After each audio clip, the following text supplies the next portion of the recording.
When you wake up in the morning and feel that heavy knot in your chest, when you look at your day and think, I don't want to deal with this.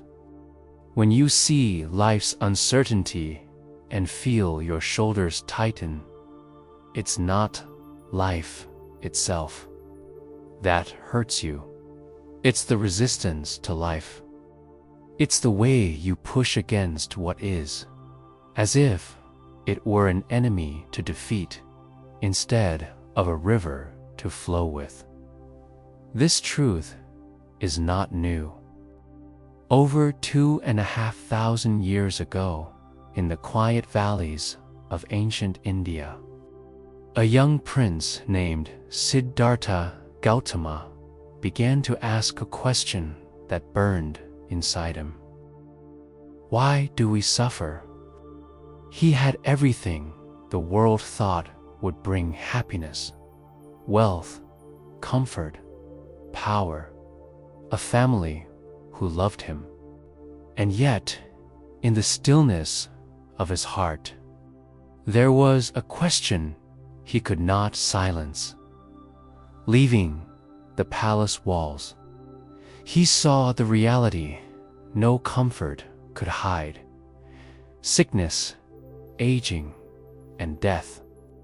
He saw joy and pain, beauty and decay, all bound together like threads of the same cloth. And in that moment, he realized life itself is not the problem. The problem is our clinging, our aversion, our refusal to let life be as it is. So he walked away from his royal life, not in bitterness, but in hope. He wandered barefoot through forests and villages, speaking with sages, meditating under trees, eating only what kind hands offered him. For years, he sought the path that could free the heart from suffering. And then, under the shade of a Bodhi tree, when the night was deepest and the stars were silent witnesses, Siddhartha finally saw the truth clearly. He saw that suffering comes not from life's storms, but from the way we hold on to what cannot stay and push away what has already arrived. In that awakening, the prince became the Buddha, the awakened one. From this moment came the heart of Buddhist philosophy. Life is impermanent and all things change. We suffer when we resist that change. But when we accept life as it is, when we release our grip and let the river flow, peace enters like a soft dawn light, touching everything taught today. The echoes of that night under the Bodhi tree still ripple through the world.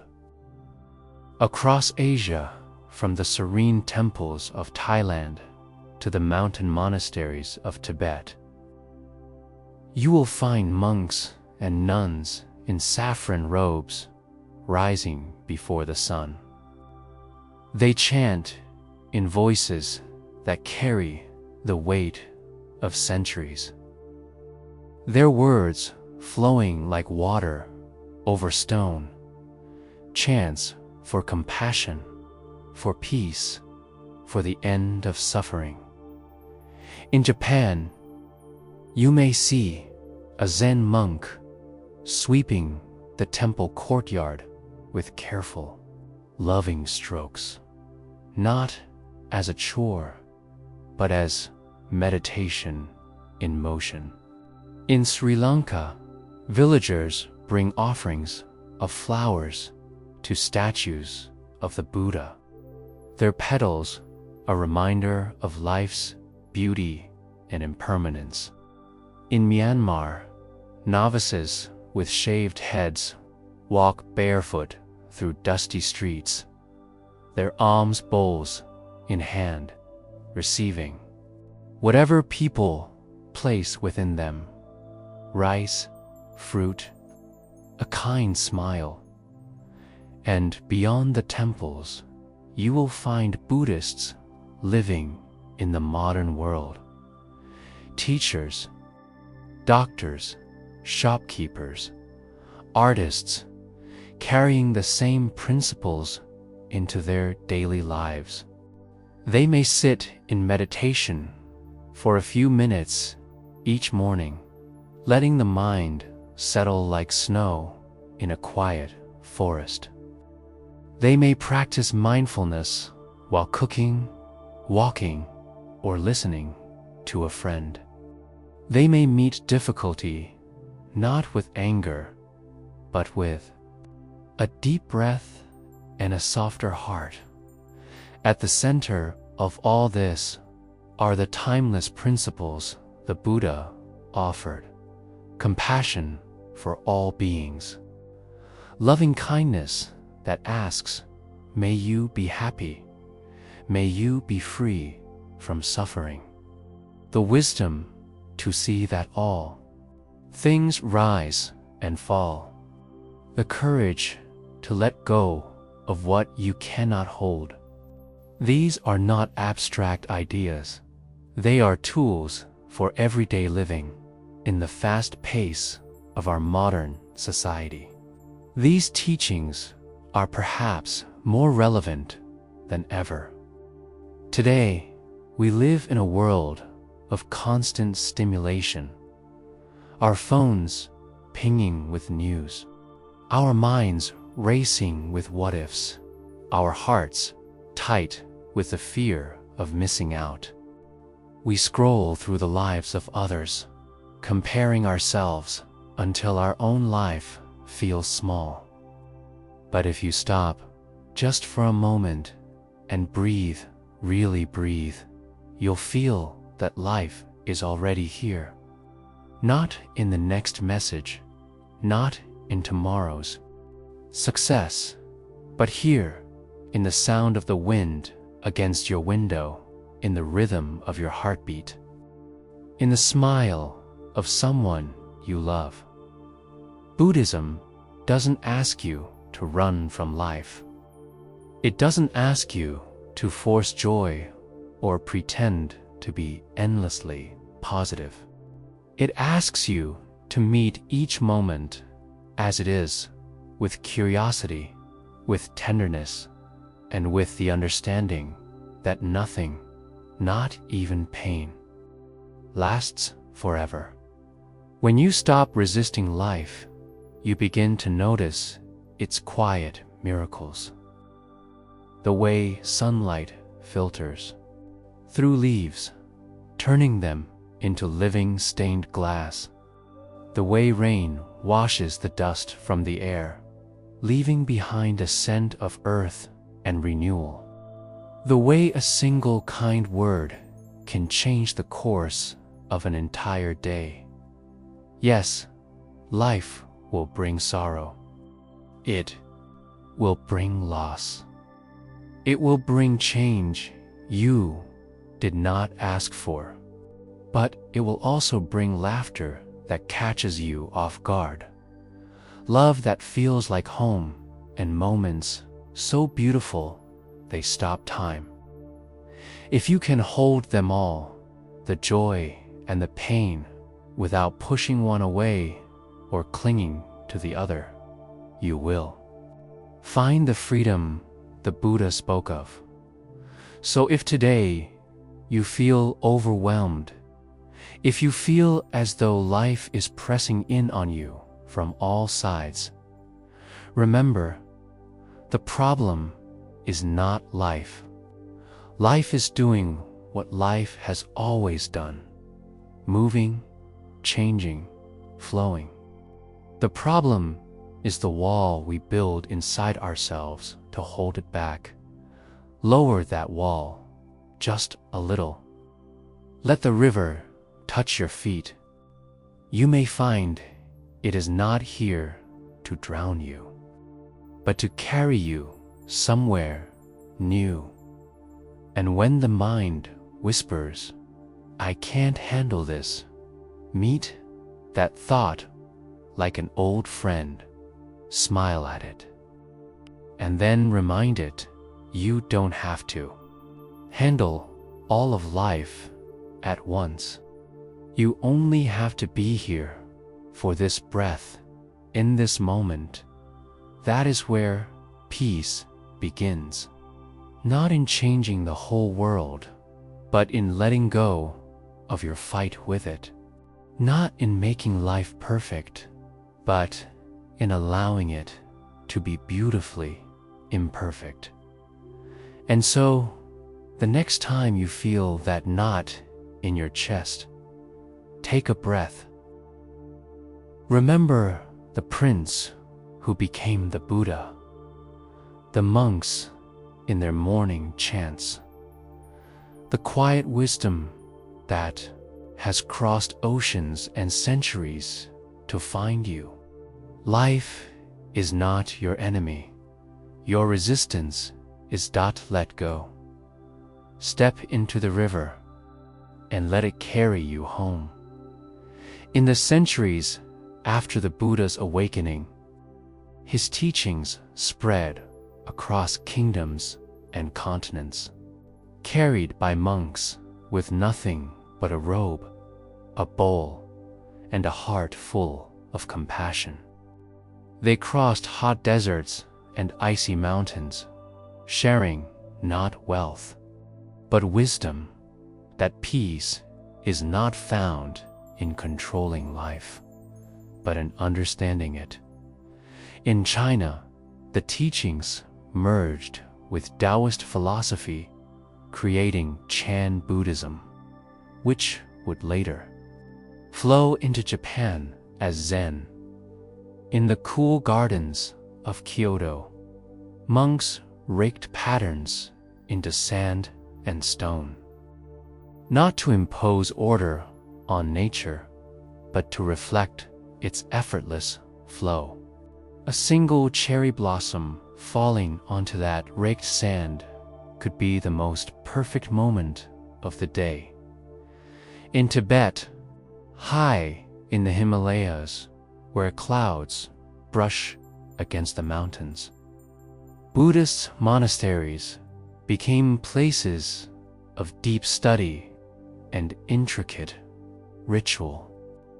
The monks there created sand mandalas, colorful patterns painstakingly formed over days, even weeks, only to sweep them away when finished. It was a living lesson in impermanence, a reminder that beauty is not in holding on, but in letting go. As the teachings spread to Sri Lanka, Thailand, Cambodia, and beyond, each culture wove its own thread into the tapestry. But the core remained the same: suffering lessons when we stop resisting reality.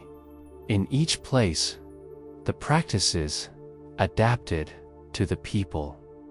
Some emphasized meditation, others chanting, others acts of kindness and generosity, but all carried the same heartbeat: compassion.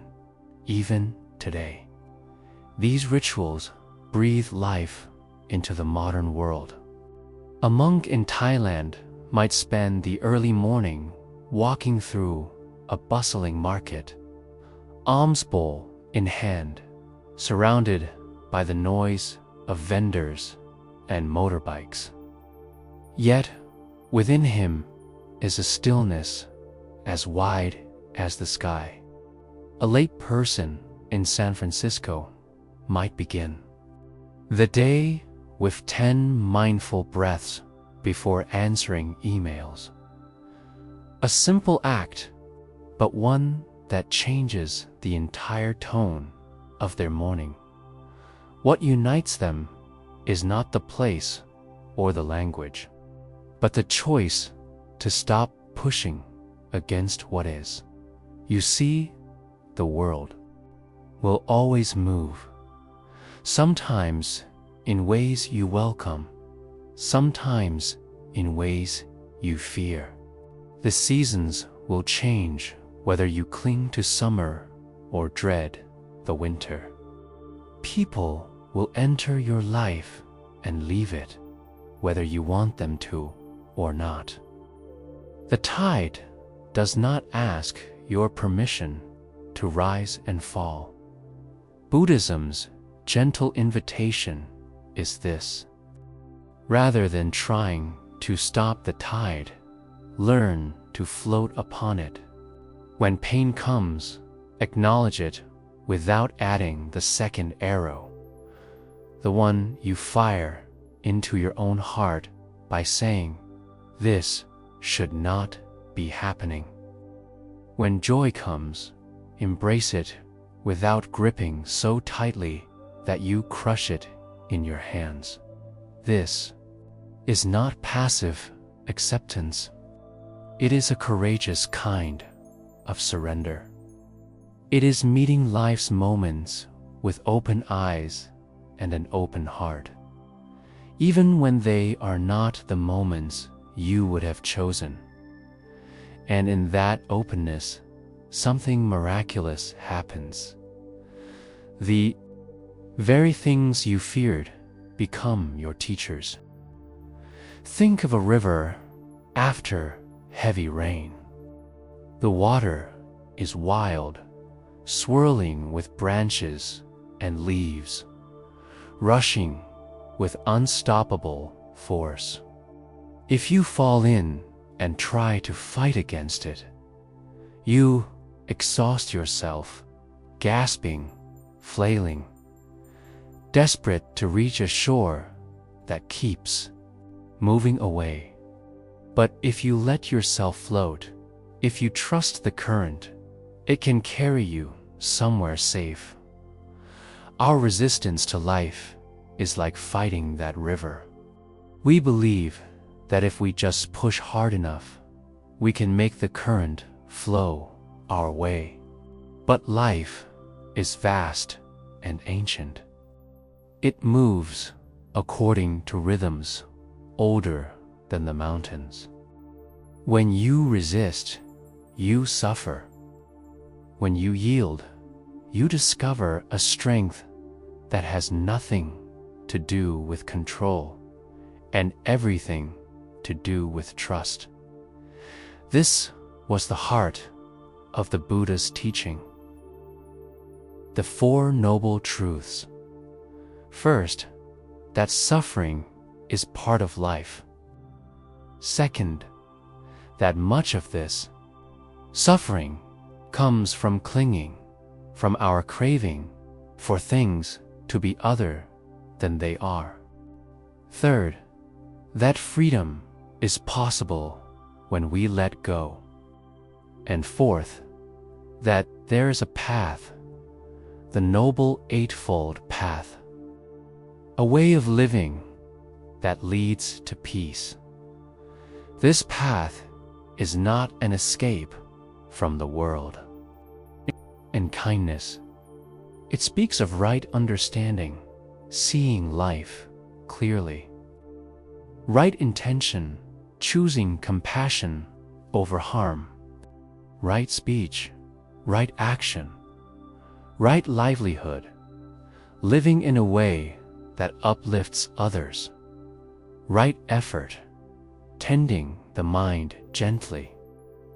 Right mindfulness, being fully present.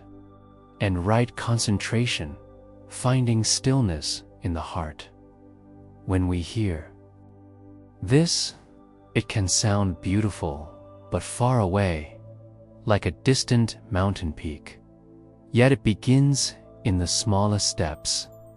You don't have to sit cross-legged under a tree for weeks without moving. You can begin by noticing your breath when you feel anxious, by pausing before you speak words that might wound, by choosing to smile at the stranger in the elevator instead of staring at your phone. These moments, small as they seem, are drops of water that eventually form a river of peace.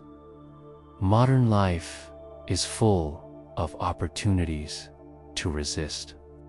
We resist when we're stuck in traffic, gripping the steering wheel as if our anger will clear the road.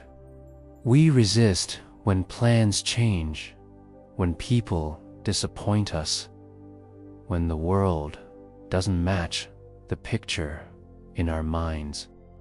And every time we resist, we tighten inside, a knot in the chest, a storm in the mind.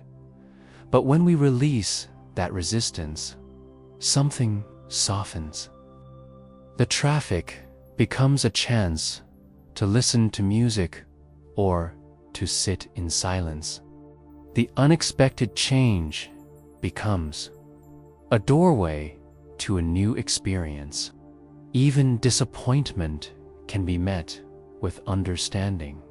This too is part of life's river. This does not mean you must accept injustice or harm. It means that your peace is not hostage to life behaving exactly as you wish. You can still act, still stand for what is right, but without the poison of constant resistance eating away at your spirit. The Buddha's life was not free from challenge. Even after his awakening, he faced sickness, loss, and criticism. But he walked through it with the calm of someone who no longer fought against the nature of life. And here is the quiet miracle.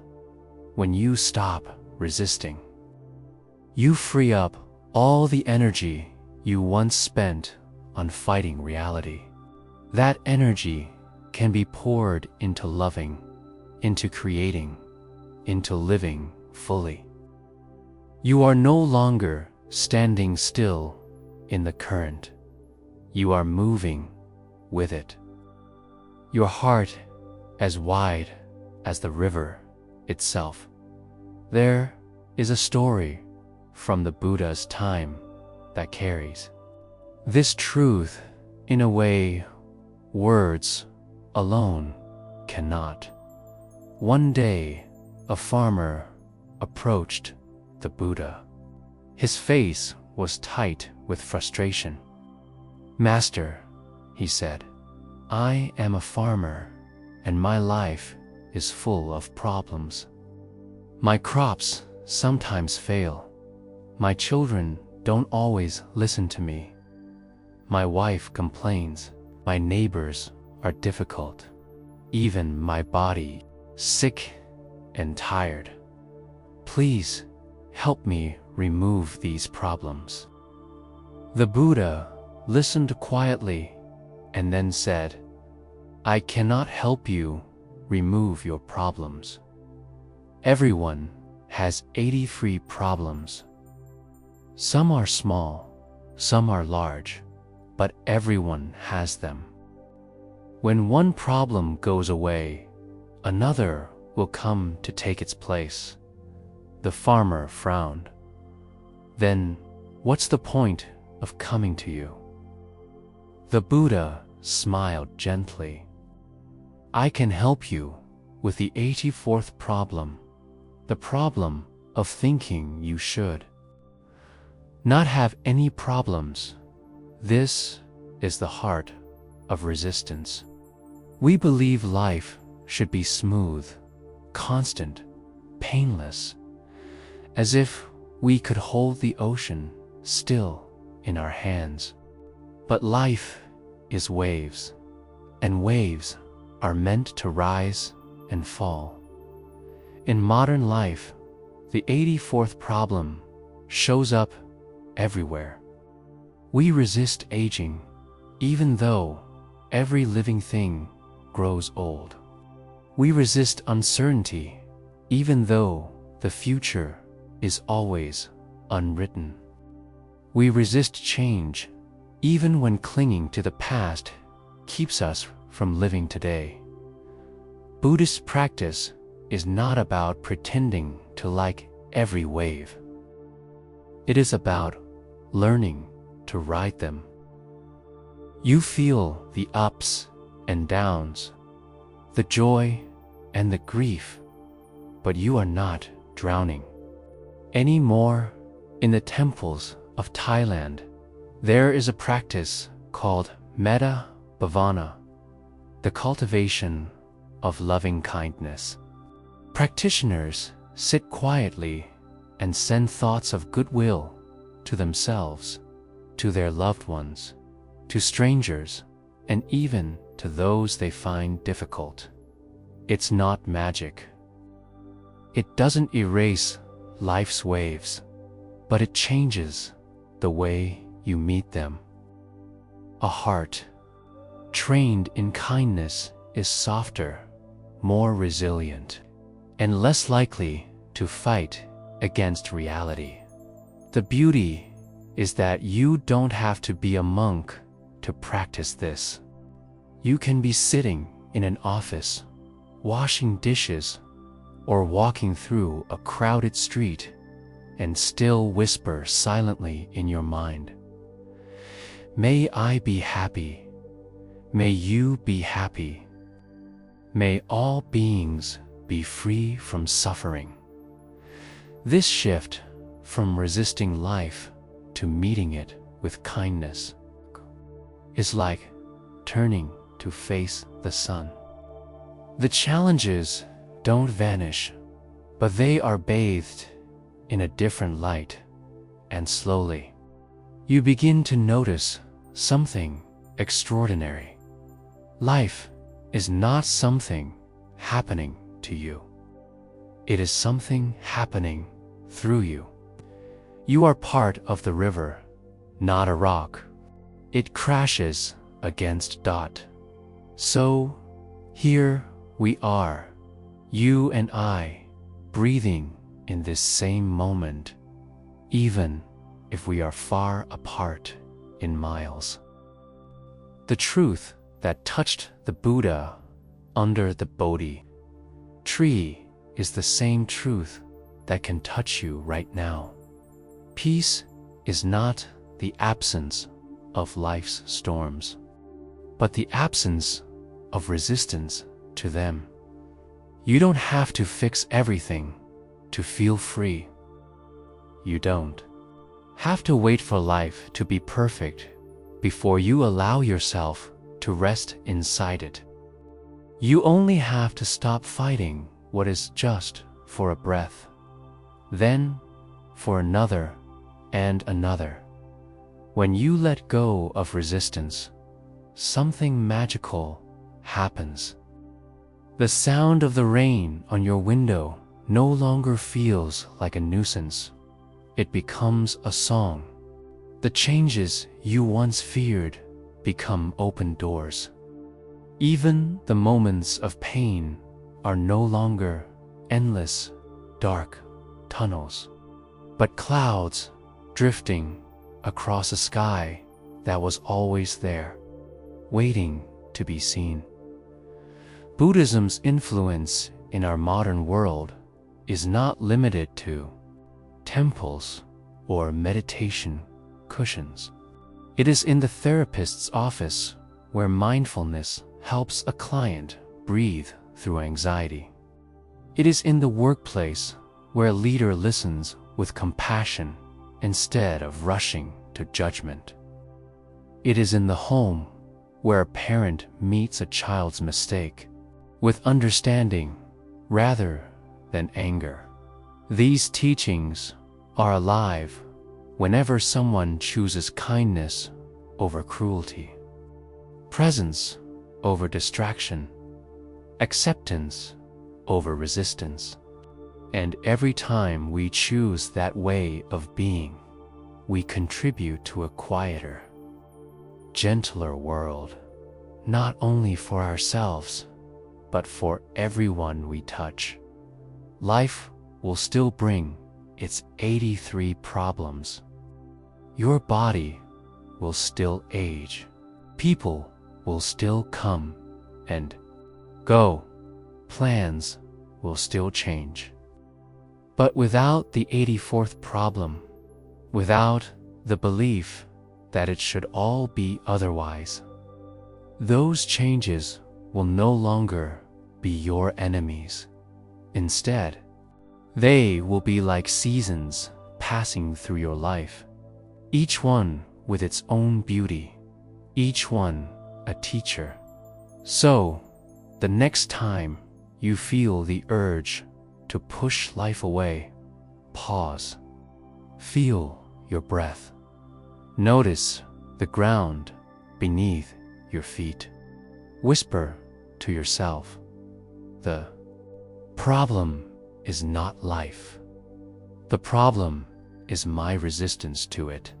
And then soften. Let life flow through you like a river moving effortlessly to the sea. One day, you will look back and realize that you were never fighting life itself. You were only fighting your own heart's refusal to open. And when that heart finally did open, the whole world came rushing in, not as a battle to be won, but as a home you had been living in all along. Let go. Step into the river. Trust where it carries you. And know that you are already exactly where you need to be.